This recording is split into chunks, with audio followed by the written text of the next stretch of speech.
Niining panahon nga ang putling ebanghelyo gihagit sa mga hiwi nga pagtulunan.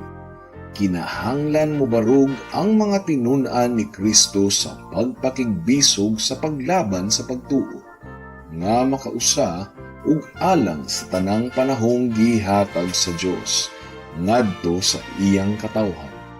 Maoy hinungdan nga namugna kining tulumanon ang putling ebanghelyo. 30 minutos nga pagsabwag sa tinuod nga ebanghelyo. Kauban ni Pastor Jeremias Hangad, ang putling ebanghelyo. Tulumanon nga gihatod kaninyo sa Herald of Grace Radio Ministries Philippines. Ang putling ebanghelyo. Putling ebanghelyo. Putling ebanghelyo.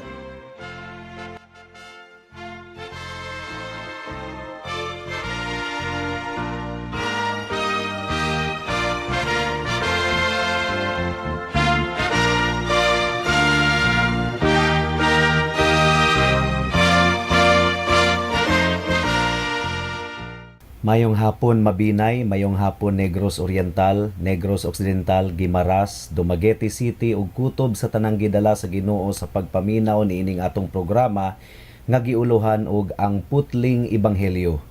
Kini ang inyong igsuon og higala sa kahanginan si Pastor Jeremias Lauri Hangad sa Herald of Grace Radio Ministries Philippines, dinuyugan sa iglesia nga nag-sponsor niining atong programa, ang Salitran Covenant Bible Church sa Barangay Salitran, Dakbayan sa Dasmariñas, Probinsya sa Cavite. Ang atong teksto ning takna sa kahaponon makita sa mga Buhat Kapitulo 9, versikulo 1 hangtod sa 5. Ang giingon diri, nagpadayon pagayod ang pagpanghulga ni Saulo sa mga sumusunod ni Ginoong Hesus nga patyo niya sila. Miadto pa siya sa Pangulong Pari ug nangayog mga sulat nga muhatag kaniya sa katungod ug mupaila kaniya didto sa mga simbahan sa mga Hudiyo sa Damascus. Tuyo niya nga pangdakpon ug dad-on pagbalik sa Jerusalem ang iyang makit-an didto sa mga sumusunod ni Kristo, lalaki man o babayi. Sa dihang nagkaduol na si Saulo sa siyudad sa Damascus, sa kalit lang may kahaya gikan sa langit nga midanag sa iyang palibot. Unya natumba siya sa yuta ug may tingog siyang nadungog nga nagaingon, Saulo, Saulo, nganong ginalutos mo ako? Mitubag si Saulo, Sir, kinsa ka ba? Mitubag ang tingog, ako mao si Jesus nga imong ginalutos. Tindog ug adto sa syudad, tungod kay didto may musulti kanimo kung unsa ang angay nimong himuon. Si Pablo, mga kahigalaan, usa ka banggiitan nga tawo.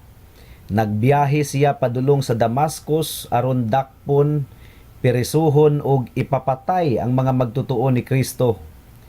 Nagtuo siya nga nangalagad siya sa Ginoo pinaagi sa pagtinguha nga mapuo ang mga Kristohanon. Usa siya ka Pariseo. Taas kaayo ang iyang pagtan-aw sa iyang kaugalingon. Ug karon gikupta niya ang sulat gikan sa Pangulong Pari nga naghatag kaniyag katungod aron kadinahon ang mga Kristohanon didto sa Damascus. Gusto niyang ipaila kanila nga mas bantugan pa siya kaysa kang Jesus nga ilang gituuhan. Isip kaaway ni Kristo, dako kaayo ang iyang pagdumot sa mga Kristohanon. Sumala sa gipakita sa bersikulo 1 nga nagpadayon pagayod siya sa pagpanghulga sa mga sumusunod ni Kristo nga patyo niya sila.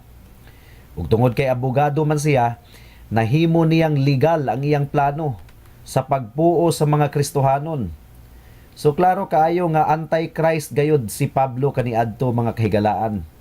Gani doon ako'y kaila nga nakabig sa Islam nga nangutanan nako, nganong mutuo man ka ni Pablo nga anti-Christ man to? Gitubag nako siya nga anti-Christ lagi.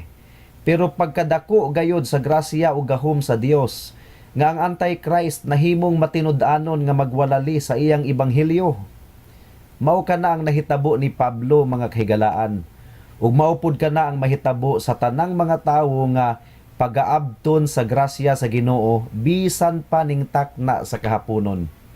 Sublion ko mga kahigalaan, kriminal gayud kaayo ang tinguha ni Pablo batok sa mga magtutuo ni Kristo. Of course, nasayod kita nga ang tanang tinguha sa pagpatay gikan gayud kang Satanas. Tungod kay sumala sa Juan kapitulo 8 bersikulo 44, si Satanas mamumuno sukad pa sa sinugdan, bakakon ug amahan sa tanang bakak. Karon, kinahanglang makita ninyo mga kahigalaan nga patay gayod ang tuyo ni Satanas sa mga katawhan sa Ginoo. Kung mahimo lang niya kini, dugay ra kini niyang gibuhat. Galing lang kay dili gyud siya kapildi sa Ginoo ba. Pero kung pwede lang unta, patay gayod ang tinguha ni Satanas batok sa mga Kristohanon.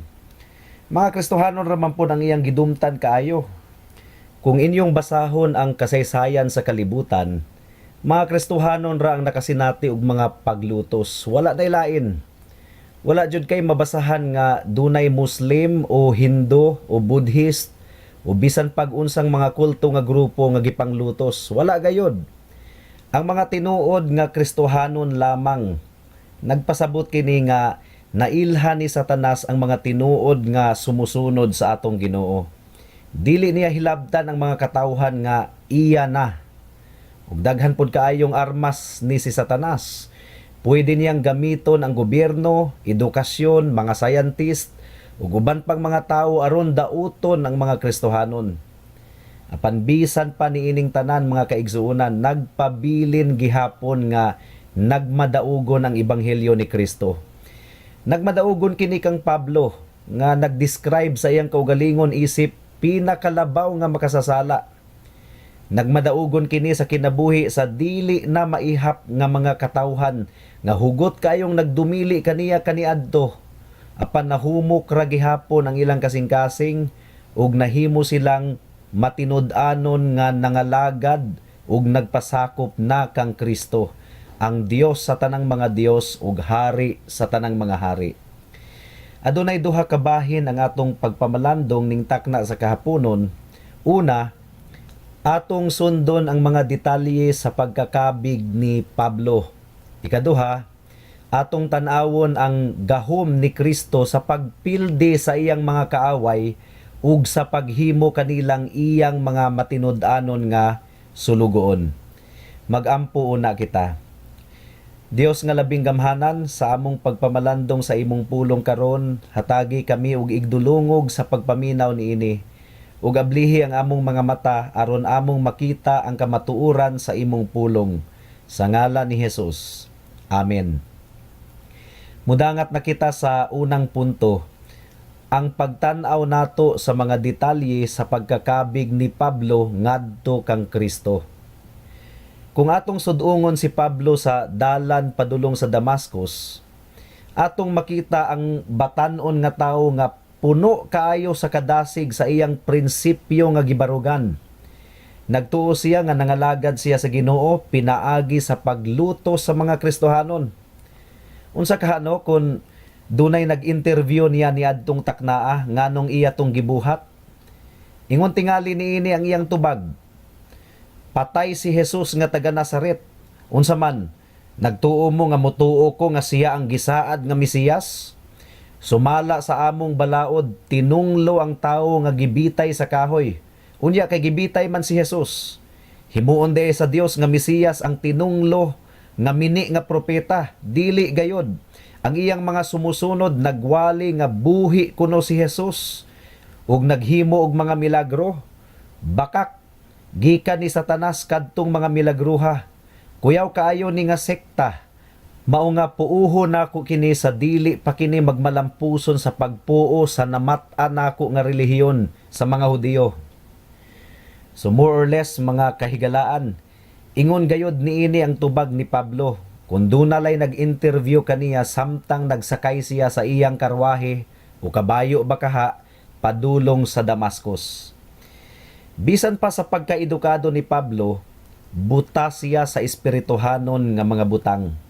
Ug wala niya masabti ang tinuod nga gitudlo sa daang tugon mahitungod sa Mesiyas. Susama sa uban niyang mga kababayan, napandol usab siya sa kamatayon ni Kristo didto sa cross. Tungod kay nagsalig man siya sa iyang pagkamatarong ug dili sa pagkamatarong nga gikan sa Dios. Gani hangtod karon daghan kayong mga self-righteous people nga wala makakita sa ilang panginahanglanon sa manluluwas, nga masuko kung imo silang sultihan nga sila makasasala. Ang kinaya ni Pablo, mga kahigalaan, murag leon nga andam ng mudasmag sa iyang palatyonon. Ug karon, autorisado siya sa pagdakop sa mga Kristohanon didto sa Damascus. Apan unsa bang pagkaunsaha nga sa dihang hapit na siyang moabot sa Damascus, gidakop man hinuon siya sa Ginoo. Sa kalit lang may kahayag gikan sa langit nga midan-ag sa iyang palibot. Unya natumba siya sa yuta ug may tingog siyang nadungog nga nagaingon, "Saulo, Saulo, nganong ginalutos mo ako?" Mitubag si Saulo, "Sir, kinsa ka ba?" Mitubag ang tingog, "Ako mao si Jesus nga imong ginalutos, tindog og adto sa syudad, tungod kay didto may musulti kanimo kung unsa ang angay mong himuon." Adunay pipila ka mga bugat nga kamatuoran ang nadiskubrihan ni Pablo ni adtong taknaa. Una, nadiskubrihan niya uban sa dakong kakurat nga buhi di ay gayod si Jesus nga Nazaretnon. Of course, ang mga magtotoo ni Jesus dugay rang nagtestimonyo nga buhi si Jesus. Apan nagdumili si Pablo sa pagdawat sa ilang testimonyo. Karon nadiskubrihan niya nga tinuod gayod di ay siyang buhi. So unsa may iyang buhaton, magmagahi baghapon siya? Klaro kaayo nga angayan lang siyang musurrender sa kamatuoran. Kinahanglan siyang maghinulsol nga sa pagkatinuod lang lisod kaayong buhaton sa mga self-righteous nga mga Pariseyo. Nadiskubrihan usab ni Pablo nga siya makasasala ug namiligro sa paghukom sa Dios. "Ako si Jesus nga imong gilutos." Matud pa ni Jesus, abi ni Pablo nga nangalagad siya sa Ginoo, apan sa pagkatinuod lang gilutos day niya ang Mesiyas. Bugat kaayo nga discovery, mga kahigalaan. Apan maukad to ang nakapausab sa kinatibuk ang dagan sa iyang kinabuhi. Naghinulsol siya sa iyang sala ug nagpailalom siya sa pagmando ug sa autoridad ni Kristo sukad ni adtong taknaa. Adunay espesyal nga ipahimo ang Dios kaniya. Ang manlulutos nahimo na karong apostol alang sa mga hintil. Ang manlulutos nahimo na karong magwalali. Ang legalistic nga Pariseyo nahimo na karong tigmantala sa grasya sa Dios. Kahibulungan kaayo ang iyang kabag-uhan, mga kahigalaan. Baliktad kaayo ang nahitabo didto sa dalan sa Damascus. Imbis nga dakpo ni Pablo ang mga Kristohanon didto sa Damascus, siya na hinuon ang gidakop sa Ginoo. Ang kaluwasan ni Pablo naghatag og paglaom sa mga makasasala. Nga kung si Pablo nga gitawag og pinakalabaw sa tanang mga makasasala, naluwas pagayod, si bisan kinsa nga mudangop kang Kristo maluwas usab. Dalaygon kaayo ang atong Dios. Mudangat na kita sa ikaduhang punto sa atong pagpamalandong. Atong tan-awon ang gahom ni Kristo sa pagpildi sa iyang mga kaaway ug sa paghimo kanilang iyang mga matinud-anon nga mga sulugoon. Atong natun-an ni adtong miaging mga semana nga gipadala sa espiritu si Felipe aron sa pagwali ngadto sa Etiopyano nga eunuko. Ug nagmalampuson siya sa iyang pagwali tungod kay nakabig man kadtong eunukuha. Nganong wala man gipadala sa Ginoo si Felipe aron tagbuon si Pablo og walihan? Well, kung sa kagaw pa, minilyon nga kagaw na ang nagkutkot sa kalag ni Pablo. Mao nga ang Dios nagyud mismo ang midakop kaniya didto sa dalan padulong sa Damascus ni adtong dakong udtong tutok. Ang giingon sa mga historians, udtong tutok katong taknaa. Apan ang kahayag nga misidlak gikan sa langit, mas labing hayag pa kaysa sidlak sa adlaw. It was a very extraordinary light. Ingon niini kadako ang gahom ni Kristo, mga kahigalaan.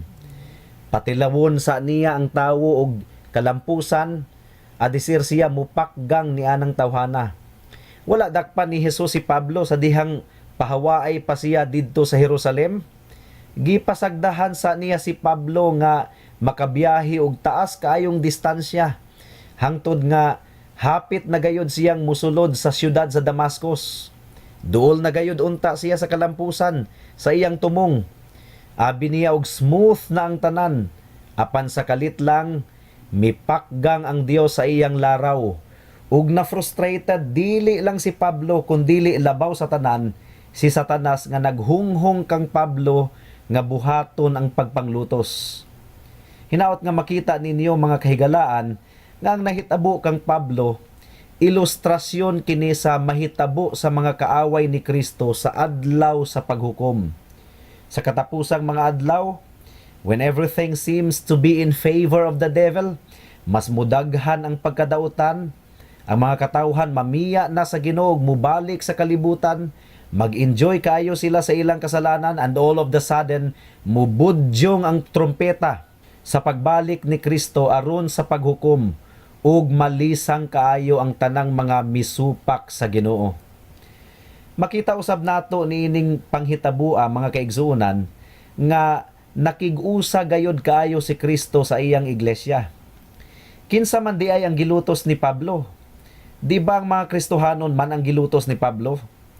Apan unsa man ang giingon ni Hesus sa bersikulo 4, Saulo, Saulo, nganong gilutos mo man ako? Hala, si Hesus di ay ang gilutos ni Pablo, ug dili lang ang mga Kristohanon.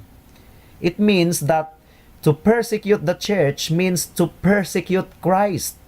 Ang paglutos batok sa iglesia, paglutos di ay batok kang Kristo.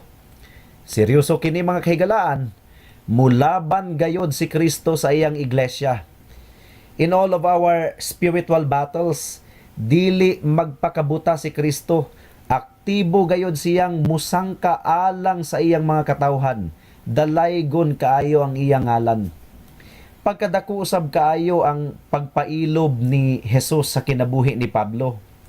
Nagtan-aw siya sa paghawa ni Pablo sa Jerusalem, nasayod siya sa tumong niini, nasayod siya nga nakigbatok si Pablo kaniya, nagdumot si Pablo kaniya, apan wala niya patiya si Pablo. Pwede ba untang patiyo niya si Pablo? Pero imbis na patiyo niya si Pablo, iya hinuong giinat ang iyang mga kamot aron sa pagluwas kaniya. Aron bag-uhon siya ug aron himuong matinud-anon niyang sulugoon.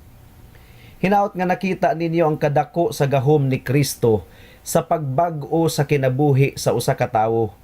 Ug hinaot nga nakita usab nimo higala nga ang gibuhat ni Hesus kang Pablo pwede usab niyang buhaton kanimo higala bisag kinsa ka pa. Nagtuo ka nga wala ka nay paglaom, sa daghang katuigan nagkinabuhi ka og immoral nga kinabuhi, misukol ka sa imong mga ginikanan, gitunglo o gibalikas nimo ang mga tawo sa imong palibot, imong mga silingan, apil na ang mga tiguang nimong mga silingan imong gibalikas. Ug karon nabati nimo nga wala ka nay paglaom nga mapasaylo pa. Apan tan-awa ang nahitabo kang Apostol Pablo higala, ang manluluto sa iglesia, kung giunsa siya sa pagluwas ni Kristo.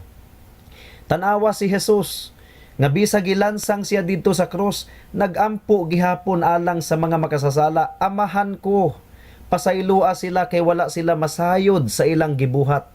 Tanawa si Kristo higala nga taliwala sa imong pagkadautan, nag-awhag gihapon kanimo sa pagduol ug pagdangop kaniya.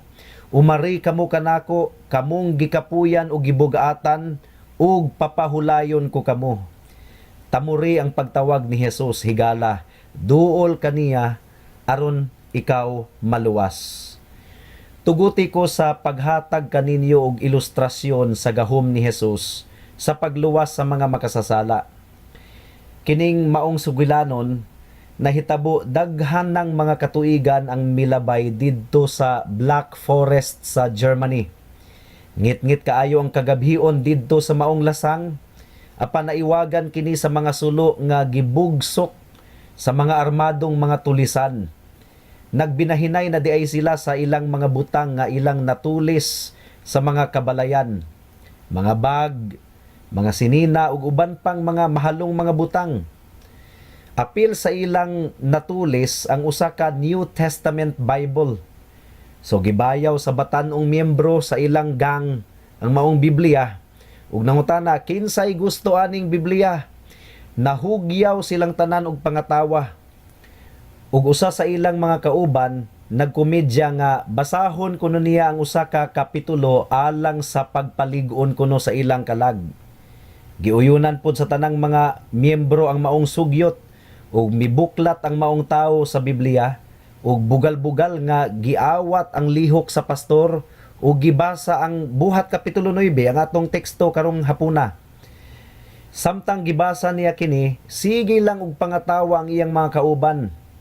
Apan wala sila masayod nga adunay naigo sa usa sa ilang mga kauban, ang pinaka-leader sa ilang grupo.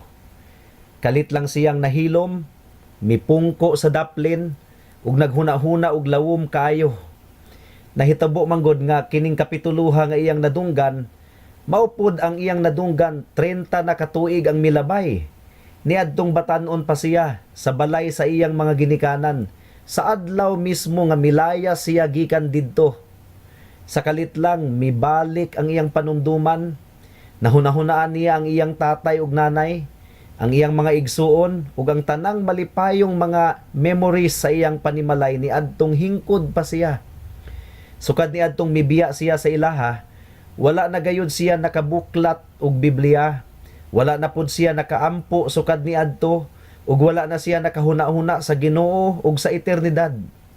Apan karon sa kalit lang, ang iyang kalag mura og nahigmata gikan sa lawom kaayo nga pagkatulog sulod sa 30 katuig. Nahuna-hunaan na niya ang Ginoo, nakapamalandong siya sa iyang daotang kinabuhi, ug napuno kaayo ug kaguol ang iyang dughan. Naulaw kaayo siya sa Ginoo ug nahadlok usab siya kaayo. Mao kini ang nagdagan sa iyang hunahuna ni adtong taknaa. Ug wala na gani siya nakamatikod sa mga nahitabo sa iyang palibot, hangtod nga usa sa iyang mga kauban nakabantay sa nahitabo kaniya, miingon nga, "Oy, dawata kining Biblia tiguang nga mahilig magdamgo. Bagay ni sa imo kay ikaw ang pinakatiguang ug pinakadaghan og sala." Sumitubag siya, "Tinuod ka na. Ihatag na nako, ako kang bayran ana nga Biblia." Pagkaugma, nagbulag-bulag na ang mga kawatan ug namaligya na sa ilang mga kinawat.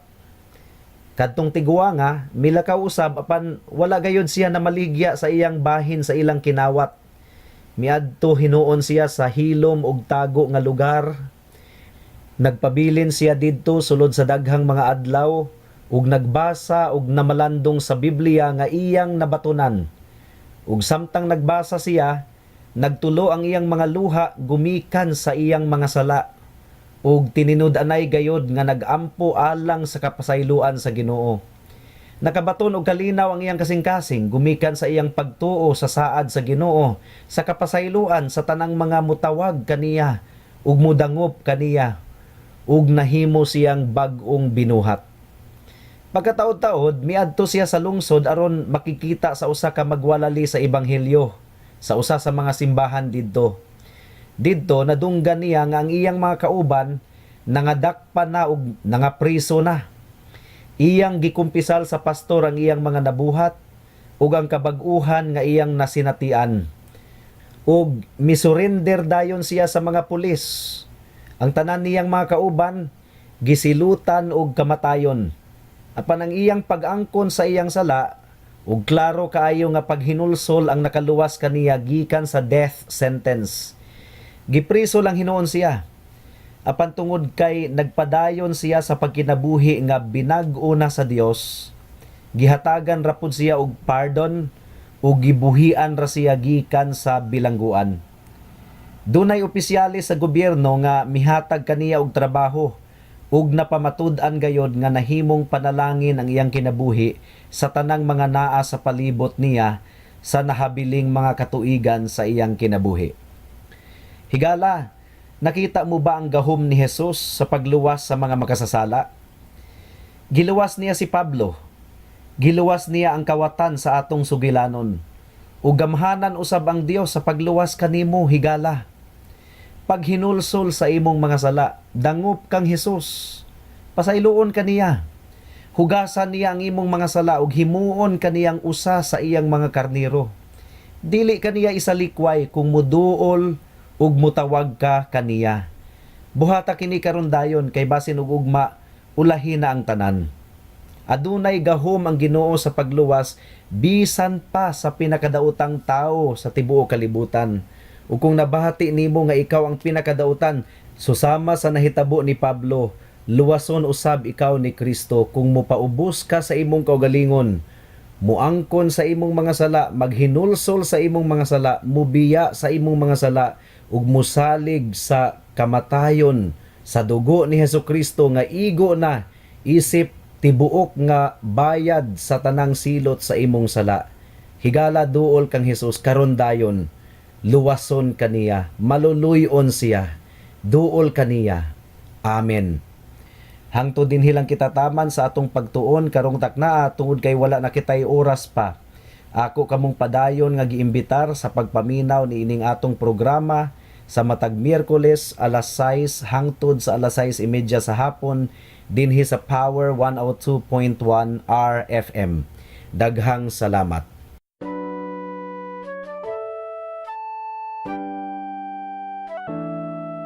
Noon ay bulag ako sa daan ng kaligtasan.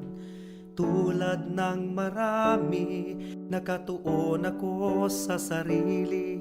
Mabait naman at matulungin at walang kapwang inabuso. Kung kaya't ang tiwala ko, malamang ligtas ako.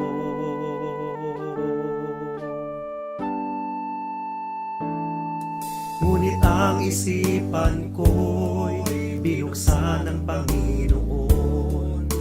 Bigat ng kasalanan ko'y pinakita niya sa akin.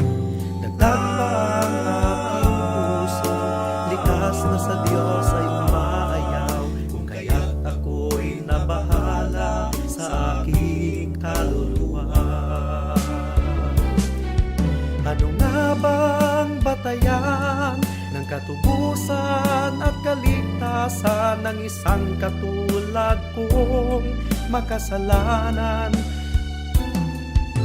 Ngayon ay batid ko na ako'y walang magagawa upang ituwid ang aking kaluluwa. Sa harapan ng Diyos, ako'y tumawag kay Jesus at nagtiwala ng lubos sa Kanyang kapatawaran at tawang puspos. Siya lang ang manunubos pagkat siya'y namatay sa krus. Dahil sa aking kasalanan, ang sumpa sa Kanya'y binuhos.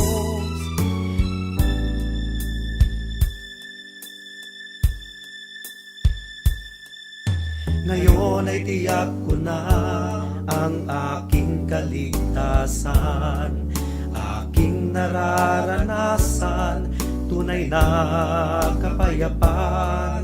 Ang puso ko'y binago niya, ang buhay ko'y inayos niya. Purihin si Jesus sa dakilang biyaya niya. Ang puso ko'y binago niya, ang buhay ko'y inayos niya. Purihin si Jesus sa dakilang biyaya niya. Alang sa dugang nga mga pangutana, mahimong mo text kang Pastor Jeremias hangad sa 0935 744 3030.